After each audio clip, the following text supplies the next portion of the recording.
안녕하세요, 보상멘토입니다. 교통사고로 차량의 파손이 어느 정도 있고 특히 사고 당시에 허리나 목에 충격을 크게 받으면 사고 후에도 팔다리가 저린 증상이 있는데요. 며칠이 지나도 두통이 지속되고 증상이 호전되지 않아서 결국 MRI 정밀 검사를 찍어보니 여러분에게 추간판 탈출증이 있다는 진단을 내리게 됩니다. 그런데 여러분이 받은 추간판 탈출증이라는 진단은 보험사와 매우 분쟁이 심하죠. 증상의 정도가 얼마나 심하냐 보다도 이번 교통사고로 인해 과연 그 부상이 생긴 게 맞는지가 대부분일 겁니다. 이유는 추간판 탈출증은 교통사고와 같이 외상이 아니더라도 나이가 들어가면서 또는 젊더라도 질병으로 얼마든지 발생할 수 있는 증상이거든요. 잘못된 자세나 고된 직업 또는 체형에 따라서 교통사고가 굳이 아니더라도 평소 허리나 목에 통증을 느껴서 이 진단을 받는 분들이 간혹 있죠.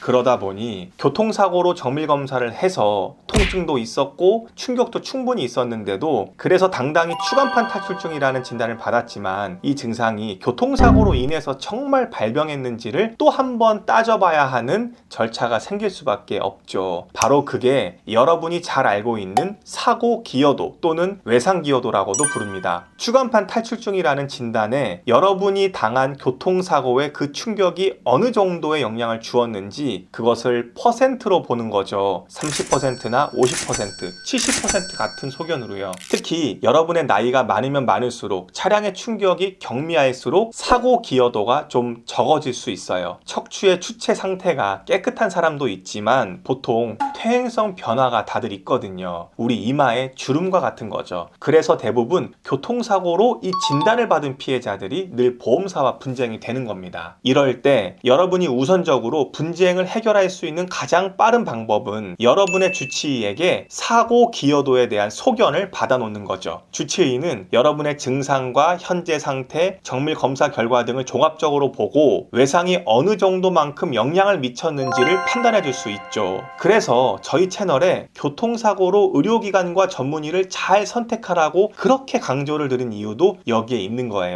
그런데 의외로 많은 전문의들이 여러분이 외상 기여도를 작성해달라고 하는 그 소견 요청을 거절할 겁니다. 나는 잘 모르겠다고, 내가 사고 난 걸 보지 못했다고, 그런데 어떻게 써주냐고, 이걸 작성해주면 보험사와 분쟁이 너무 심할 수 있다고, 교통사고로 당신이 왔다고 하긴 하니까 그렇게 보긴 하는데 그렇다고 내가 사고 기여도까지 작성해주기는 그렇다고, 이런저런 이유들로 변명을 하죠.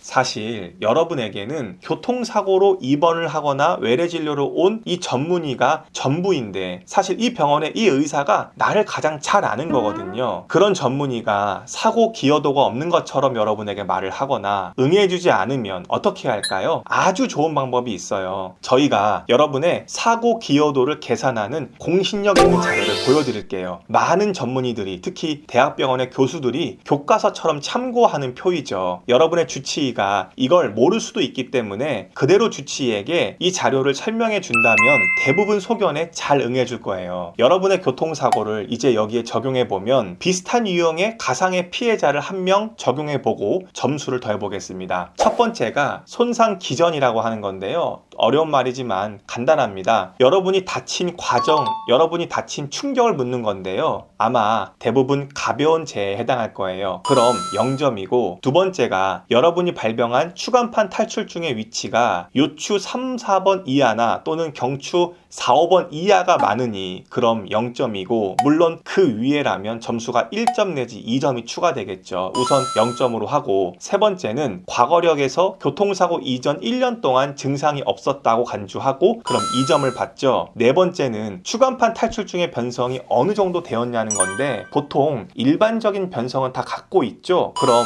1점이고, 다섯 번째는 진찰 소견은 교통사고 이후 1개월 이내 MRI를 촬영했기 때문에 2점을 받고, 여기서 중요한 게 여러분이 교통사고 이후에 1개월 이내에 무조건 MRI를 촬영해야 한다는 것이 바로 여기에 들어있는 겁니다. 마지막으로 여섯 번째는 임상적 검사에서 정밀검사 소견이 추간판 탈출증 탈출증으로 나왔기 때문에 1점을 받으면 이렇게 합쳐보면 총 6점이죠. 만점은 12점인데요. 만점이 나오는 구조가 아니기 때문에 보통 여러분의 사고로 인해서 6점 내지 7점 전후로 나와요. 그럼 6점에서 2점을 빼고 곱하기 10을 하면 여러분의 사고 기여도죠. 그럼 이렇게 계산을 해보면 40%가 여러분의 사고 기여도로 최종적으로 나올 겁니다. 주치의가 대충 여러분에게 당신은 이번 사고 이전에도 이미 추간판 탈출증이 있었을 것이다 라고 하겠지만 그건 정확한 게 아니에요. 그냥 그 주치의의 일반적인 생각일 뿐이죠. 이 방식으로 여러분의 외상 기여도를 판단하는 게 가장 정확한 겁니다. 보험사에도 이런 소견 내용을 소견서나 진단서에 확실히 기재해서 건네주면 공신력이 높을 수밖에 없죠. 괜히 이런 계산치가 있겠어요? 특히 여러분에게 이 자료가 전문의가 사고 기여도를 써줄 수가 없다거나 아니면 모른다고 하거나 또는 보험사한테 받으라고 한다면 반드시 이걸 꼭 주치의에게 보여주시고 여러분의 합당한 사고 기여도를 작성해달라고 요청하시면 됩니다. 저희는 또 다른 유용한 정보로 여러분들을 찾아뵙겠습니다.